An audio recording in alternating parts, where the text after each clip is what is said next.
Herzliche, solidarische Grüße an euch alle.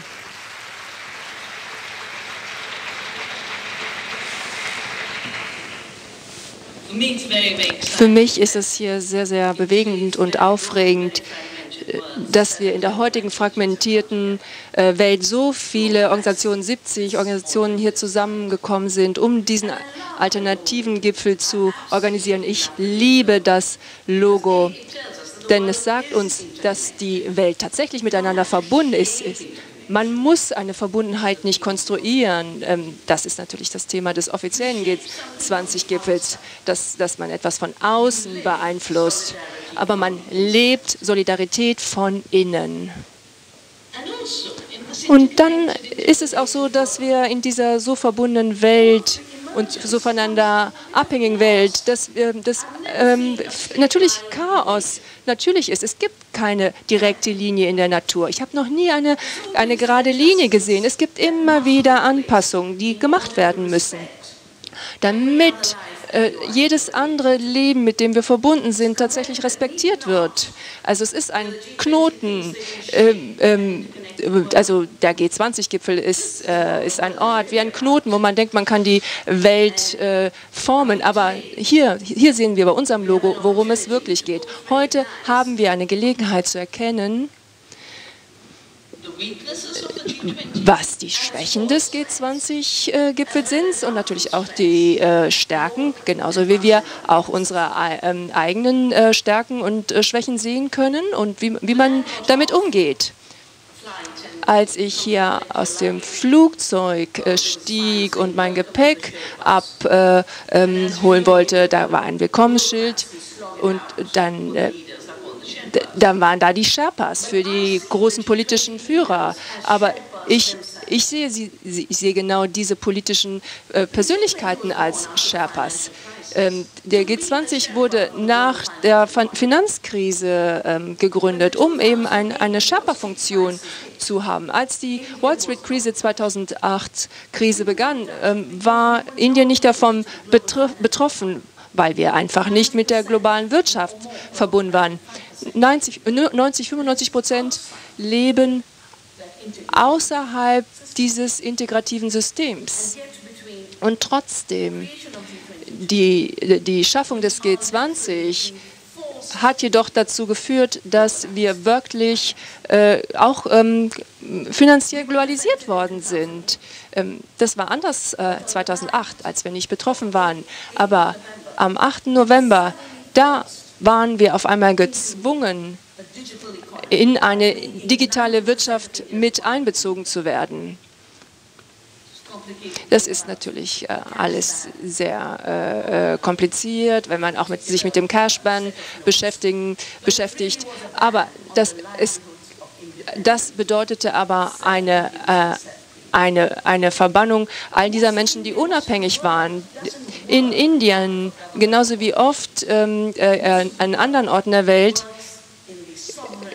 dort gibt es souveräne Wirtschaftsmodelle als Bauern zum Beispiel, kleine Hersteller, kleine Produzenten, auch Dienstleister zum Beispiel. Ich habe mal eine Berechnung angestellt. Indische Frauen haben eine Wasserversorgung von 10 Milliarden.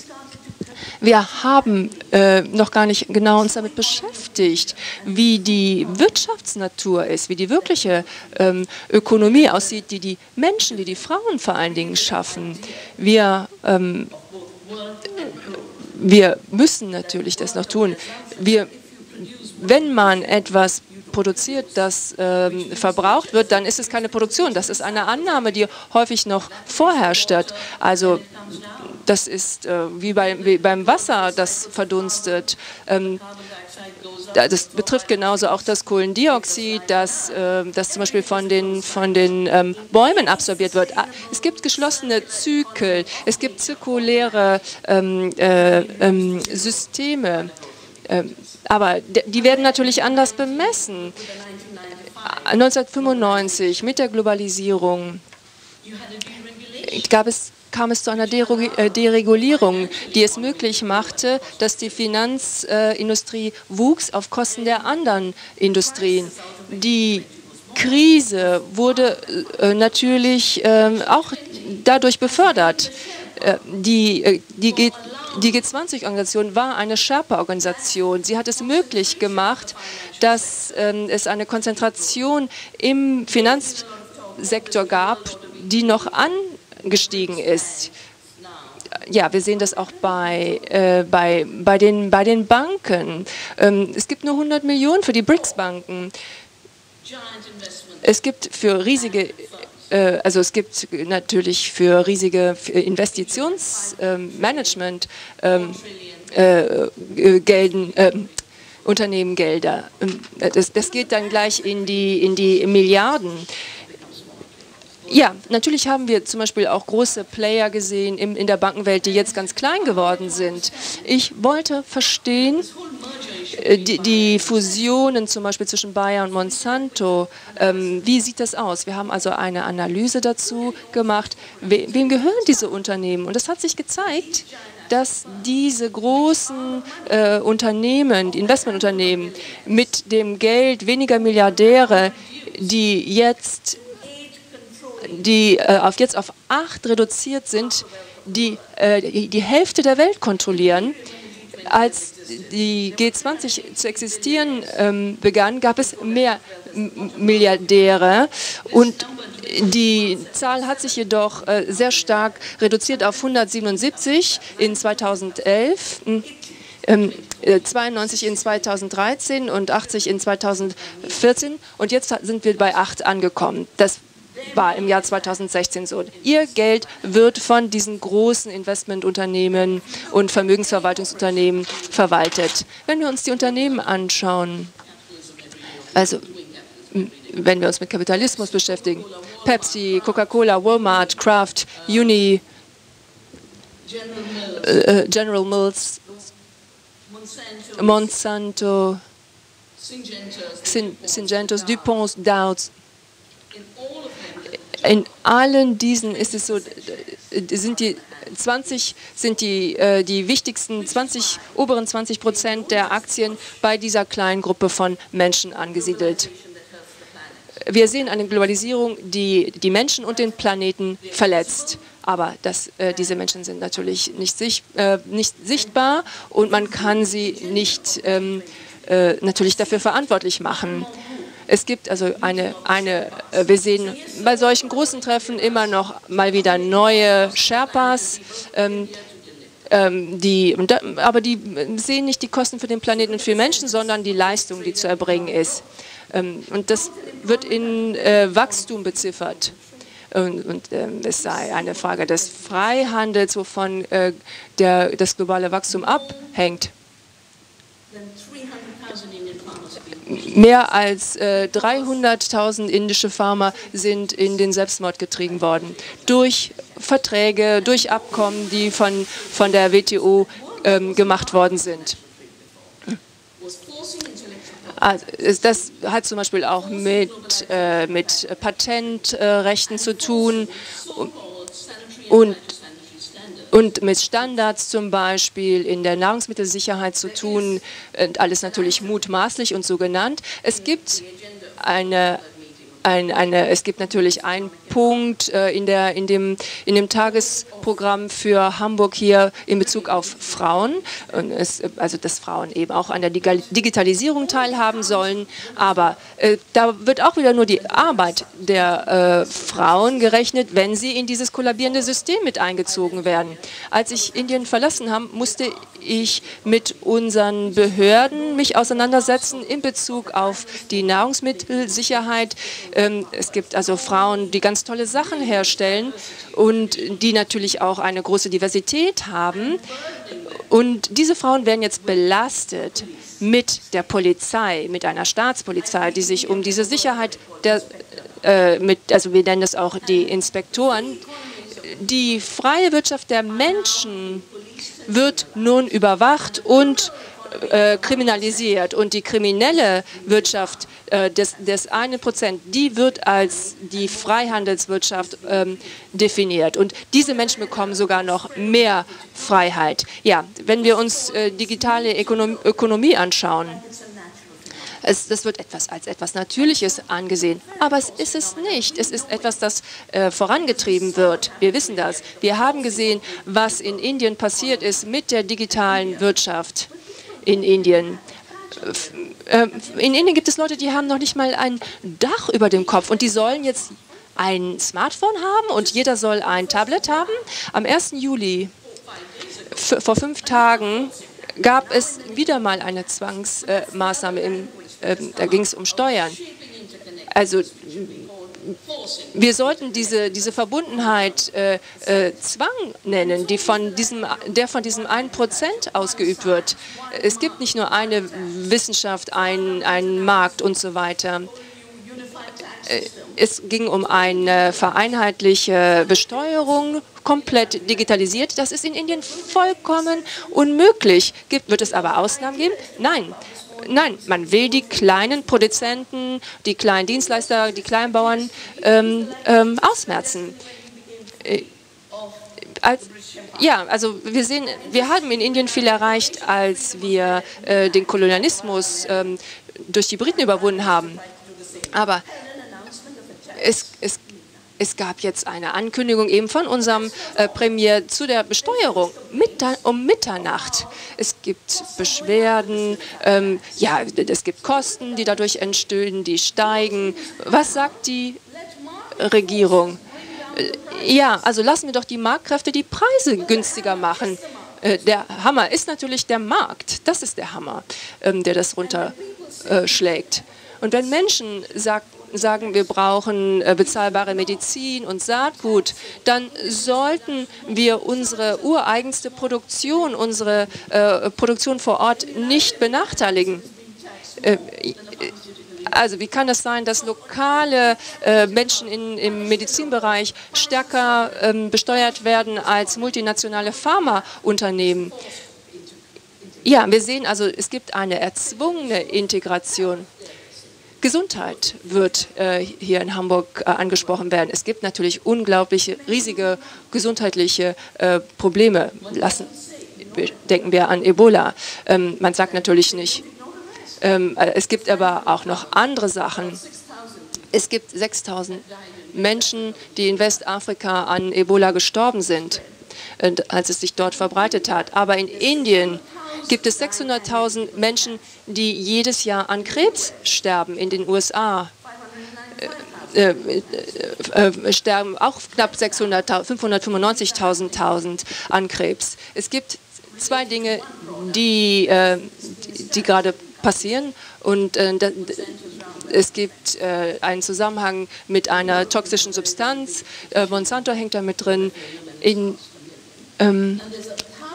Es gibt 1000 Menschen, die Monsanto verklagt haben, die an Krebs erkrankt waren. Ihnen war gesagt worden, dass diese Substanz in Ordnung sei. Sollte die G20 sich nicht vielleicht mit solchen Problemen auseinandersetzen und das regulieren? Ja, ich nenne sie das Giftkartell. Ich nenne sie das Giftkartell, weil sie wirklich eine Gruppe, ein Kartell sind und deren einzige Aufgabe ist, Gift herzustellen. Sie wissen nicht, wie man Nahrung herstellt, wie man den Planeten nährt, wie man sich um die Gesundheit von Menschen kümmert. Monsanto ist fusioniert mit Bayern und wir haben noch andere Beispiele und aber fast alle kommen aus Hitlers Deutschland. Ihr Ziel war es damals, Chemikalien herzustellen, die die Menschen töten sollten, im Krieg oder in den KZs. Alle Pestizide, die genutzt werden, kommen aus diesem Zeitraum. Das war der Grund, warum diese Chemikalien erfunden sind. Denken wir an Bhopal, an die Katastrophe dort, die Tausende das Leben gekostet hat, 1994. Und warum nutzen wir solche Chemikalien, die den Planeten und die Menschen umbringen? Bhopal war kein Unfall. Es ging nicht nur um ein Insektizid. Also zuerst sollten diese chemischen Substanzen Menschen töten und dann wurden sie für andere Zwecke in der Landwirtschaft eingesetzt. Ja, und dann gab es Mutation. Und dann gab es eine Veränderung, eine Mutation der Unternehmen in den Bio- und Technologiebereich. Denken wir an genmanipulierte Organismen zum Beispiel und die Rolle in Bezug auf das Saatgut und die Rolle, die Monsanto spielt. Seit 1987 verteidige ich das Saatgut, die Souveränität des eigenen Saatguts gegen Monsanto zum Beispiel. Wir sind sehr privilegiert in Indien, dass wir Gesetze haben, die dafür sorgen, dass Pflanzen und Tiere keine Erfindung sind.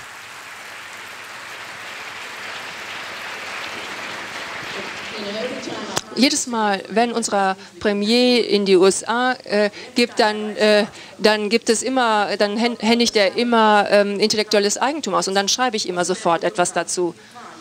Man darf das nicht erlauben, dass wir unsere Gesetze verändern. Ich war im Gericht vor kurzem, weil Monsanto geklagt hat. Hat den Artikel 6. Und da geht es auch wieder um die Patentierbarkeit. Und wir haben auch einen Artikel, da geht es um bezahlbare Medizin.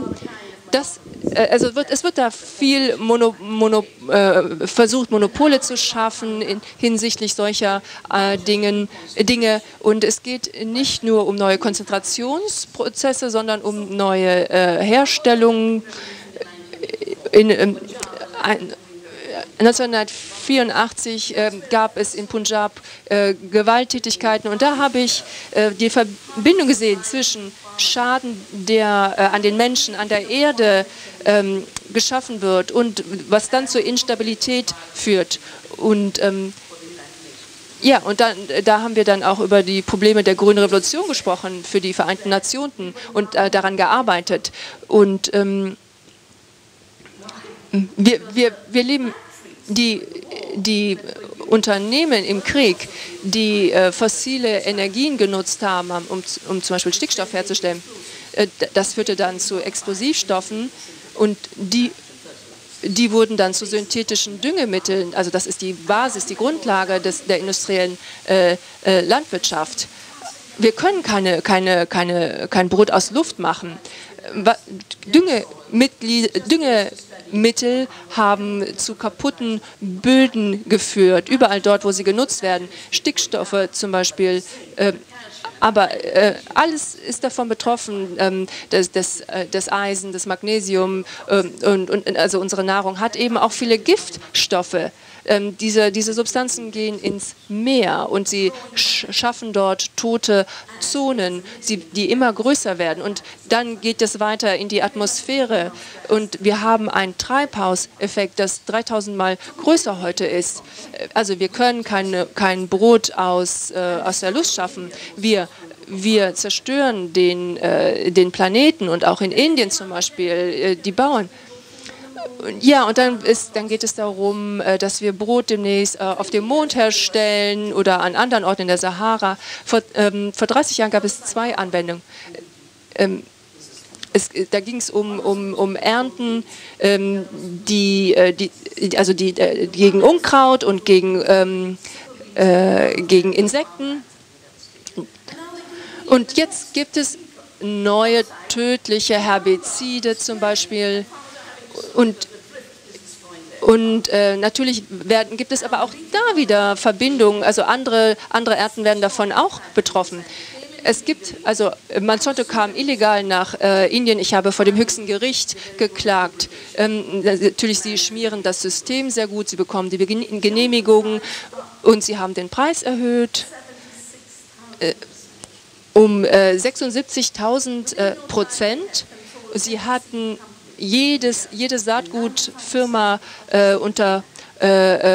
kontrolliert. 95% des Baumwollsaatguts ist unter ihrer Kontrolle. Heute Morgen habe ich Nachrichten gehört, also über Missernten. Das sind alles die Zusammenhänge, warum Bauern Selbstmord begeben. Wir haben die genmanipulierten Organismen stoppen können, aber wenn man über die Todesfälle hört, dann geht es immer nur darum, dass diese Menschen verschuldet sind und dass sie dem Giftkartell Geld schulden. Wir haben die grüne Revolution gesehen, gescheitert ist. Es gibt noch anderes. Hier sehen wir die neueste Ausgabe von Newsweek. Man hat jetzt festgestellt, plötzlich, dass es einen Planeten gibt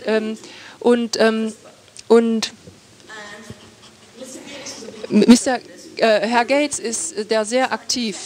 Es ist wie ein Text in einem Weltprogramm, wo man immer etwas einfügen kann, aber man kann das Leben nicht rausziehen und einfügen. Das Leben ist sehr stark miteinander verbunden, es ist sehr intelligent. Wir wissen noch gar nicht so viel darüber. Vor 4 Jahren hat man mit diesem Ausschneidungs- und Einfügungsprogramm begonnen. Wissenschaftler haben festgestellt, dass man bei einer Geneditierung, dass man so viele Veränderungen gefunden hat, die man gar nicht vorwegnehmen und vorausahnen konnte.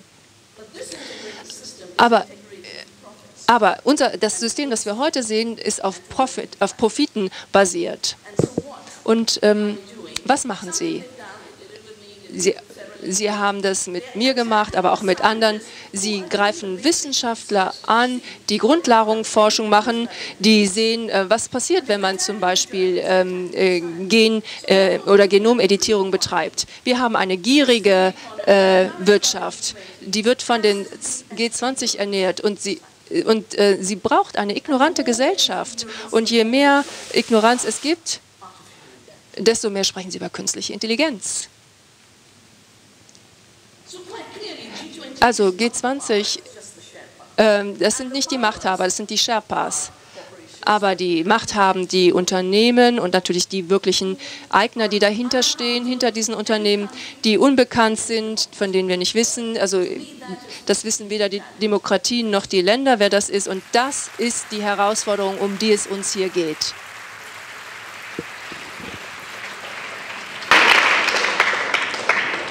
So of course,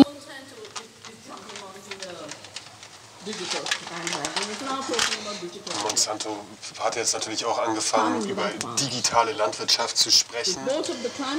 Landwirtschaft ohne Landwirte.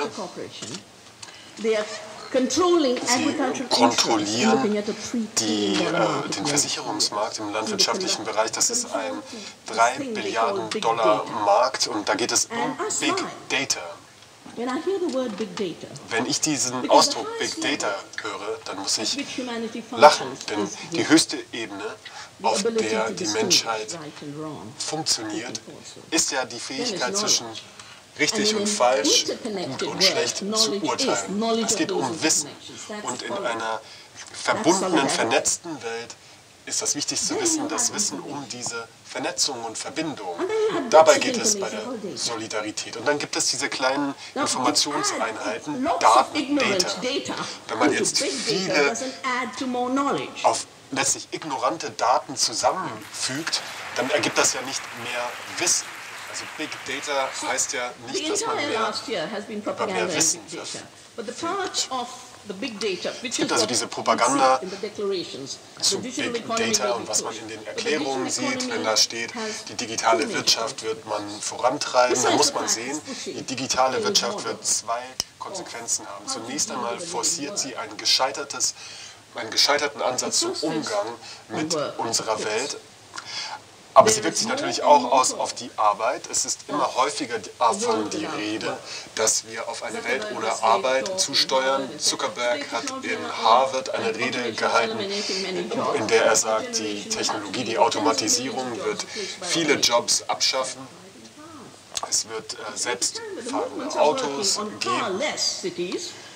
Die Bewegungen arbeiten darauf hin, dass es autofreie Städte gibt und diese Konzerne wollen selbstfahrende Autos. Und dann reden sie außerdem noch darüber, dass die meisten Jobs innerhalb von wenigen Jahrzehnten verschwinden werden aufgrund der Ausbreitung von künstlicher Intelligenz, die Menschen in mehr und mehr Bereichen überflügeln und ersetzen wird. Und dann wird gesagt, der Großteil der Menschheit wird ja dann überflüssig sein und die werden Probleme schaffen.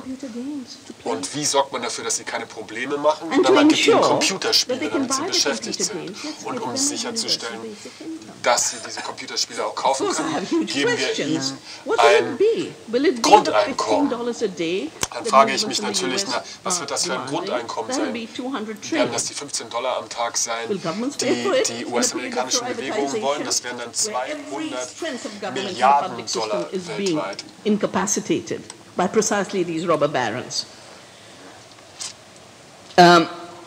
The most significant aspect der wichtigste of Aspekt the digital economy der digitalen is what we have Wirtschaft witnessed ist in das, the was US wir election. in And dem the US US-Wahlkampf elections gesehen was haben. really In a dem digital election. US-Wahlkampf hatten wir es wirklich zu tun mit einem Facebook's digitalen data was Wahlkampf. collected. Die Companies Facebook-Daten that have wurden come up to create these zusammengetragen. new algorithms Firmen, used die it. diese neuen Algorithmen By picking entwickelt up, oh, haben, haben so-and-so diese doesn't like Daten women, eingesetzt, so-and-so doesn't like um herauszufinden, wer mag keine so-and-so Frauen, doesn't like wer immigrants, mag and then keine feeding Schwarzen, them wer mag keine 70,000 Einwanderer.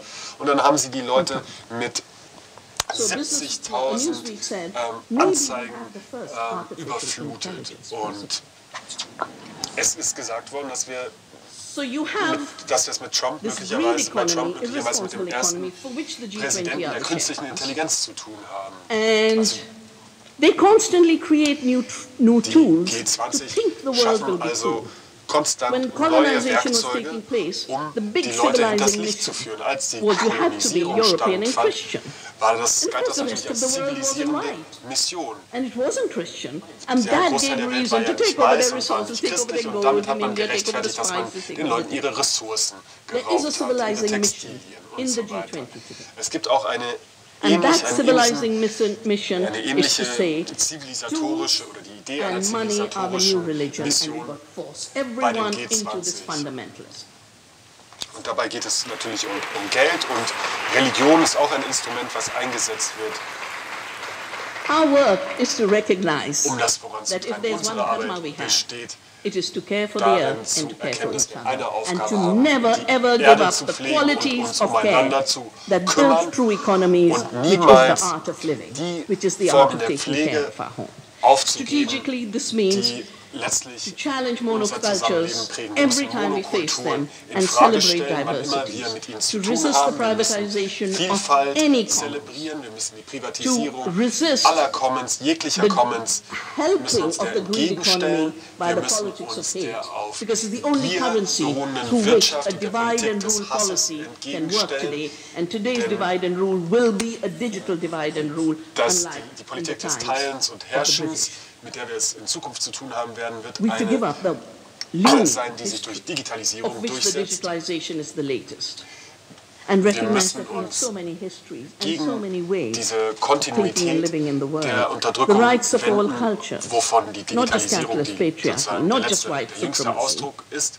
but the celebration of the Und wir qualities, müssen particularly that indigenous people bring das us today Zelebrieren on how to live on this der earth. Qualitäten und der The rights of Eigenschaften Mother lernen Earth, all die indigenen species, Völker going beyond anthropocentrism. beitragen zu Shaping unserer Welt. Wir müssen über den an interconnected world Anthropozentrismus is an hinwegkommen. anthropocentric phase. Recognizing the world is interconnected is the Die autopoietic Welt phase. als eine vernetzte Life and wellness and begreifen. abundance is something we are creating, we can create in Leben, Navdanya. Gesundheit, We have Fülle, worked by das ist saving etwas, seeds was and wir biodiversity. herstellen können. We can feed 2 Indias.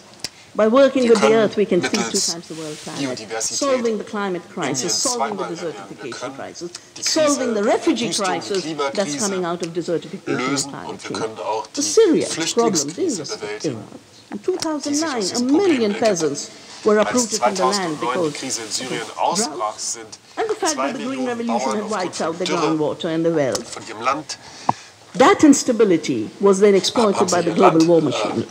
verlassen to müssen, create the multiple wars that diese Syria is living through, Instabilität with wurde half of durch die Syria globale outside, Kriegsmaschinerie part of ausgenutzt. Syria here. Und jetzt lebt die Hälfte der And syrischen unless Bevölkerung we außerhalb des Landes. evolve our thinking Wenn wir unser to the Denken true nicht solidarity of weiterentwickeln, being um citizens of eine one wirkliche Solidarität planet, zu entwickeln, Earth uns citizens, als and Bürger und being a common Bürgerinnen eines humanity with Planeten all our zu begreifen diversity, und uns als we einheitliche will not be able Menschheit to respond to the begreifen, viciousness and bei criminality aller and Vielfalt. brutality and the genocide and the Wenn uns das nicht ecocide. gelingt, But those who are driving werden the wir auf die Sherpas of the Brutalität G20 are des willing to Genozids und des perpetrate the Ökozids, world.